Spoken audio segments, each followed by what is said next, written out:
So let's move to the second preliminary question. Why would the citizens of Guyana, whether they are domestically domiciled or foreign domiciled, have anxiety, have expectations of a new government delivering different quotidian experiences, improving things in the security landscape? Now, some of these responses on my part are not limited to expectations in the security. Some of them have to do with the reasons that people are anxious for change in the economy, the reasons people are anxious for change in the education sector, the reason people are anxious for change in a variety of areas. But as we're talking only security, let's limit our purview to that for a minute. I would argue that there are at least 4 reasons that drive the high expectations for change by this new government in relation to crime and how territorial disputes are managed. I think the first one has to do with the experiences people have been having in the last couple of decades.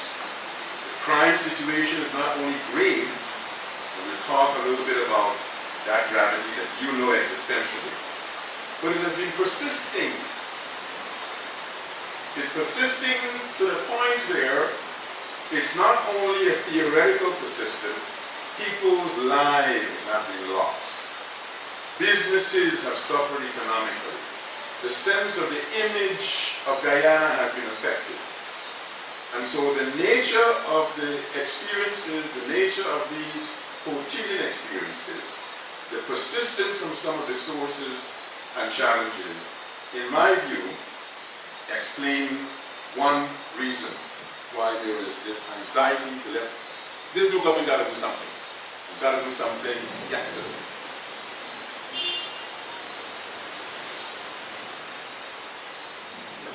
But I think there are reasons beyond the first reason. Every election presents opportunities for people contesting elections to try to win the vote. Campaign promises. Those promises are captured in things called what? Manifestos. And if you read the manifesto of the coalition that now forms the government, you will find that there are promises made in relation to security. And so part of the expectation, part of the anxiety for something to be done by this government has to do with what the parties running for office promise. If you go to Foundation 2 in the manifesto, that Foundation 2 talks about personal security. It says, if we are a victorious party, coalition, we will have less crime. Citizens are going to want to remind you of that manifesto. That, for me, is a reason why there's anxiety for the new government to be able to do something. And if you read further down in the manifesto, you'll see 27 specific propositions that the then contesting party, APNUAFC, said, vote for me, I will do these things for you. I think it is reasonable and legitimate to have people's anxiety about what you new rulers will do based upon what you promised to do. That, for me, constitutes the second important reason, if you want to ask the question, why would people be anxious for different quotidian experiences? But here is what I think would be a third reason. The new leadership team has lots of folks who have security as their professional background, who have law enforcement as their background. So I think it's natural for citizens to expect that since you guys have been experts, you've been in the security business and you make all these promises, we expect change.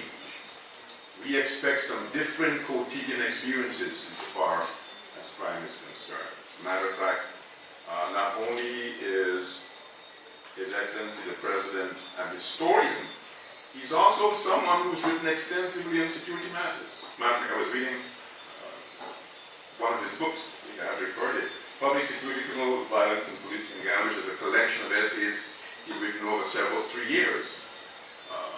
Sent me a copy when it came out in 2011.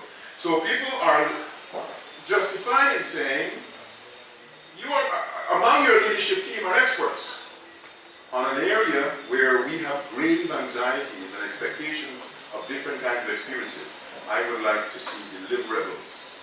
Enabling me, next slide please. But I would argue, and I would bet you $100 of Wesley Kirkland's money. Wesley Kirkland's a businessman, businessman got a lot of money.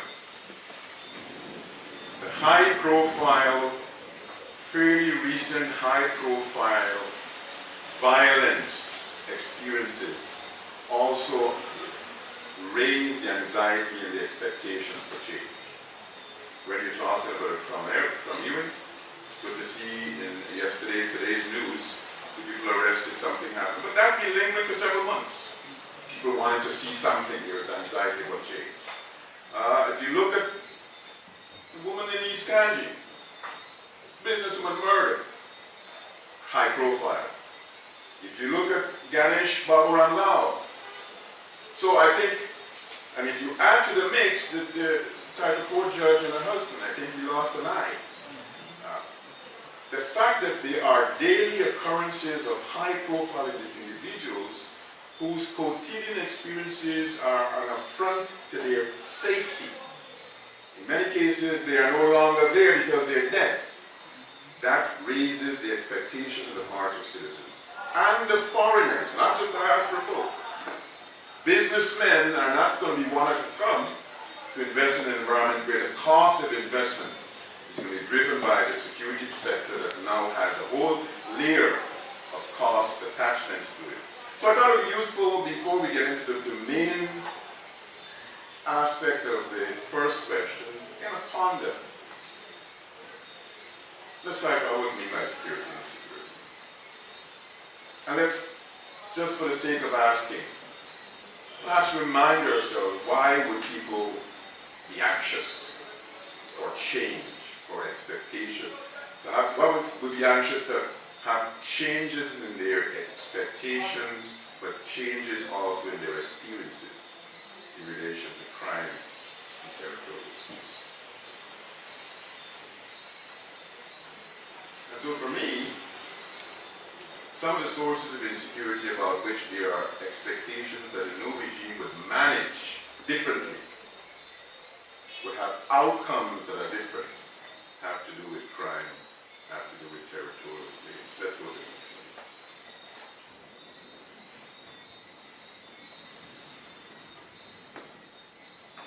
I try to read the newspapers online every couple of days. I do some catching up. And I read the editorial of Territorial News last week, and I saw what for me is a very articulate and powerful encapsulation of the crime insecurity matter. Let you read it by yourselves.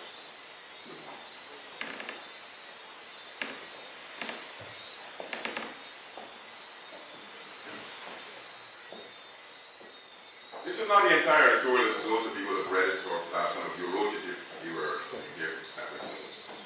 But it ends with a powerful statement. As a matter of fact, it was also the headline.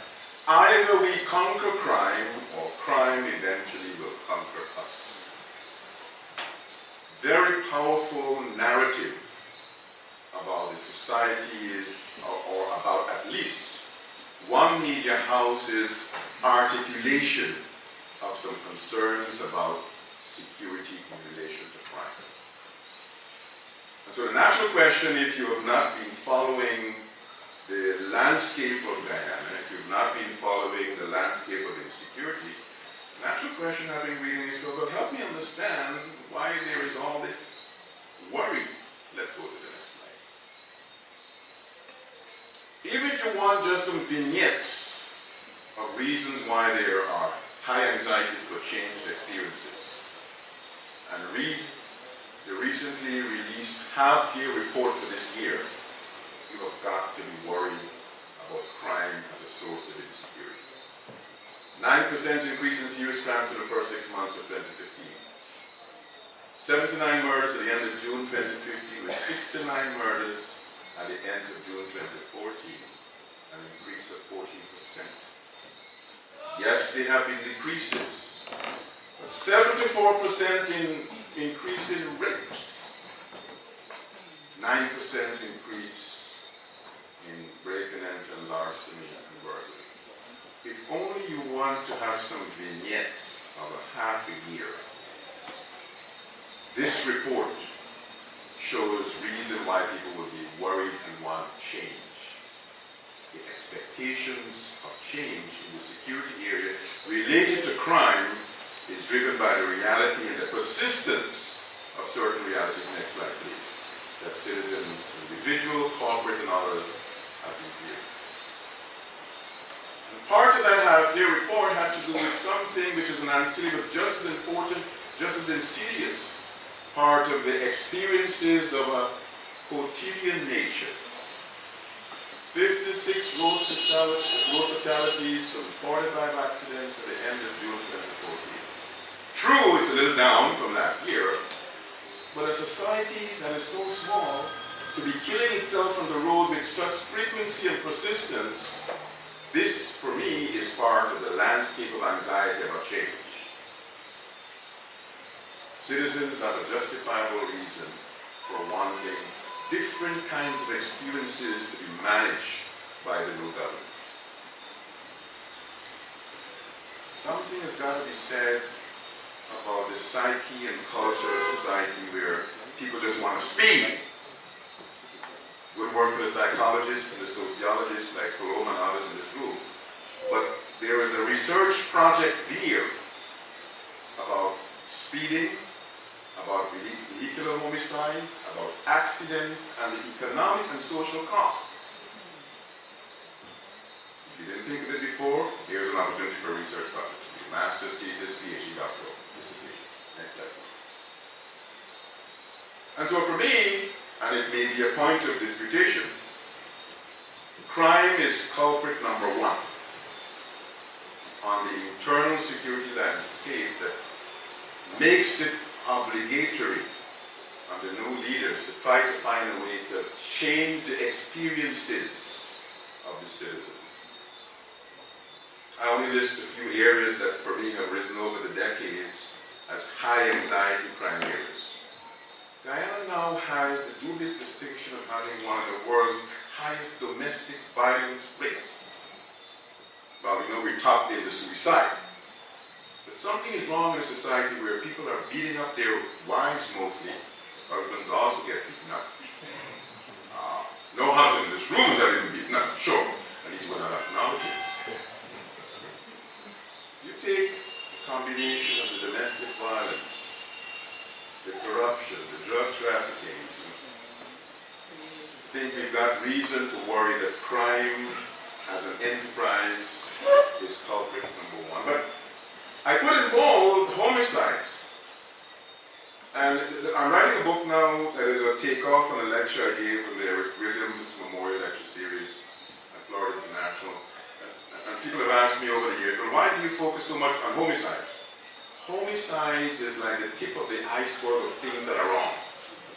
It has a finality to it as a crime, which makes it important that you pay some attention to it. So let's pay attention a little bit to the crime, the homicides profile. Next slide, please.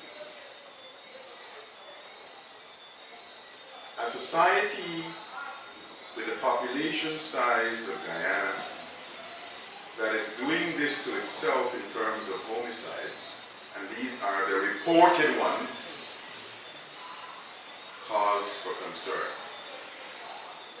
But then the sociologists and the quantitative scholars in the room would argue that giving an absolute numbers portrait only tells you so much. And they're right. So let's go to the next slide. It is when you put it in context And it is when you put it in context on a per capita basis, you get to see why the space that Guyana occupies in terms of homicide is a space that needs to be changed too. We are on the 20 most homicidal nations in the world list, according to the United Nations and the World Health Organization. And it's no consolation to say that it's worse in Haiti, the Dominican Republic, and Mexico. When we have 20 out of every 100,000 people killed significantly by the use of weapons, there is something wrong with that society. And it is not only stinking in Denmark, it is stinking in Guyana. But I've always argued over the decades that trying to make sense of the criminological landscape of any society requires you to go beyond what the numbers on the homicides or rapes or murders are all about. It requires you to go beyond the police input or outcome. It requires you to talk about a couple of other things, at least have an appreciation of a couple of other things that help to inform the way in which a society is able to ameliorate the crime or to practice the science of muddling through to the point where nothing happens better. So let me suggest what in the context, can you go back one slide now? Next slide, please. Go to the next one. Oh, go back to it, please. Part of the worry about citizens and the way in which the government, the protectors, are able to protect the citizens has to do with the fact that some of the protectors are themselves perpetrators of crime. I only pulled out this one case. And as I pull this case out, and I'm writing a chapter on the Caribbean, and I'm using this and a couple of other cases from the Jamaica, the Trinidad, Dominican Republic jurisdiction. This case of Taiwan Thomas is one of the good examples to ask, isn't part of the problem with the protectors of the society? What do you think the answer is? Yes.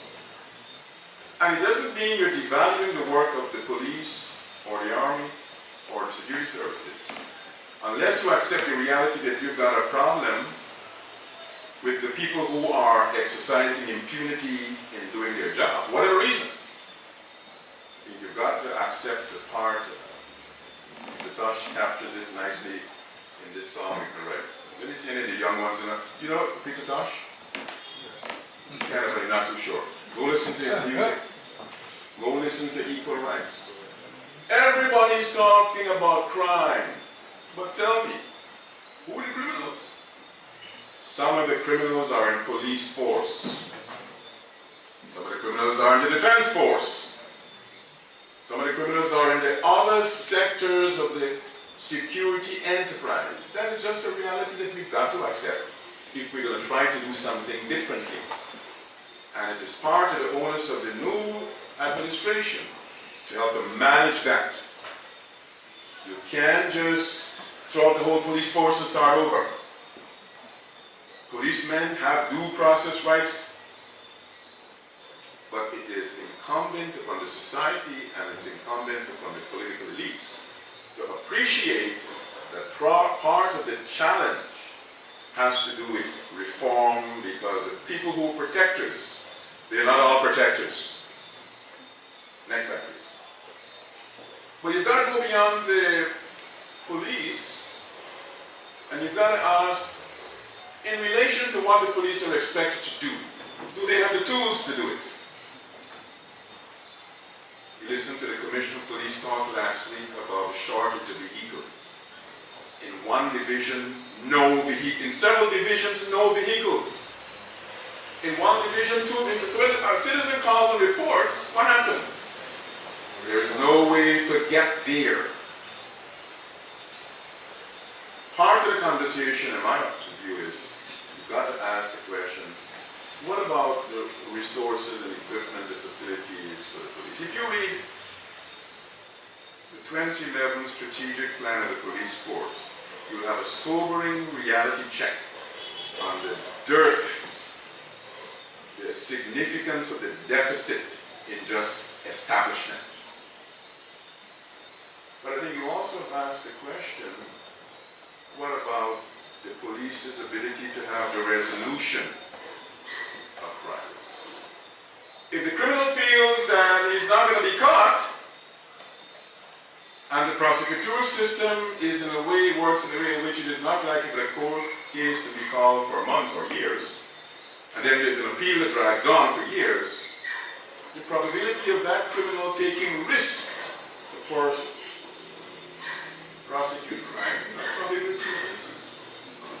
So, and it is not Griffith saying this only in relation to Ghana, jurisdiction across the Caribbean and elsewhere, low resolution rate, low crime resolution rate is a contributory factor to people feeling emboldened.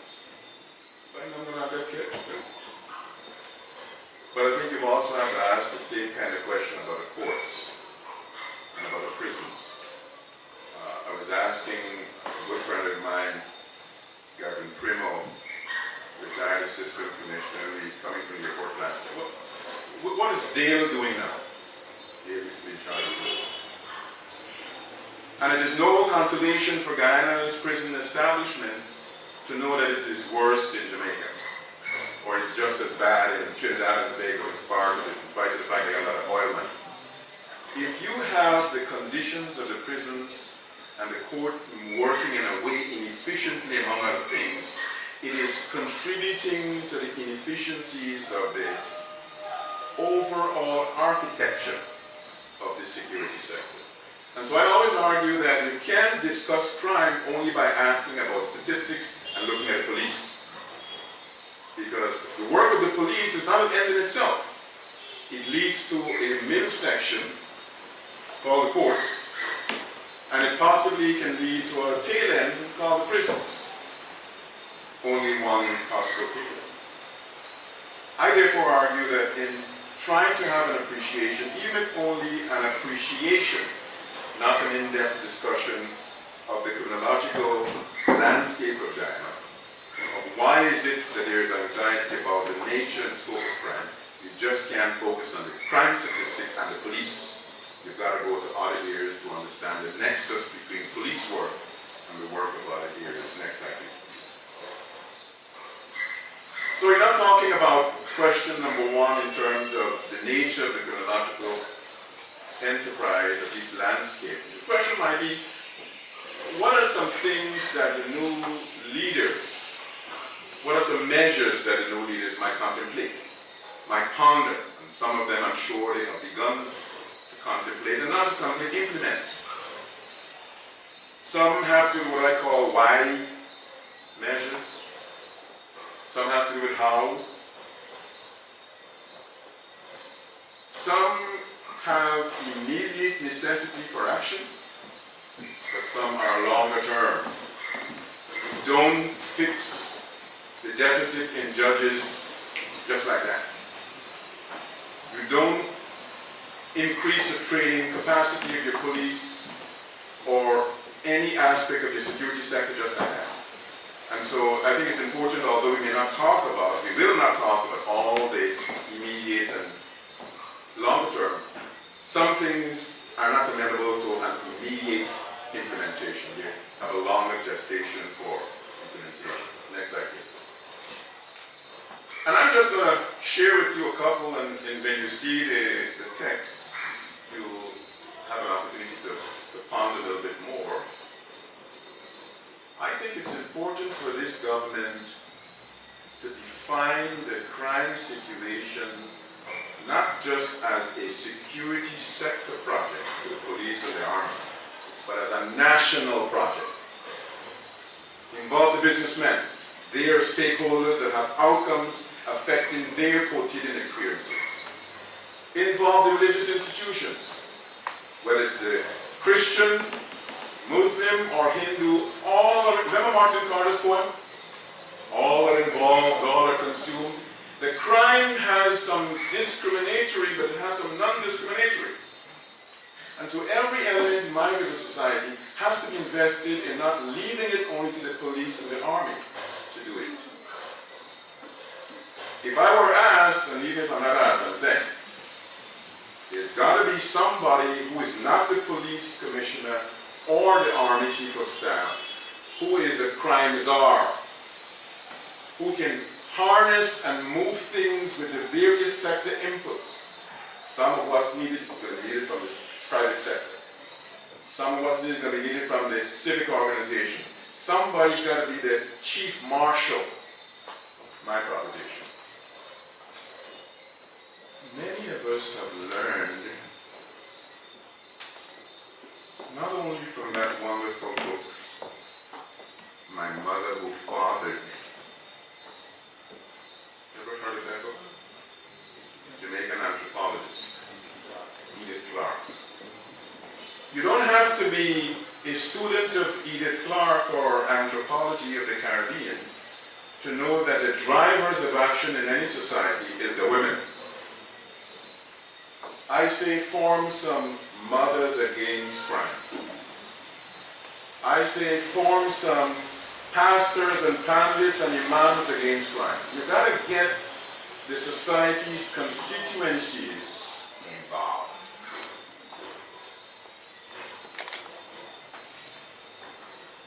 I say, before you run and jump and get brand new crime studies, go back to the ones that are there. Some go back to 2004.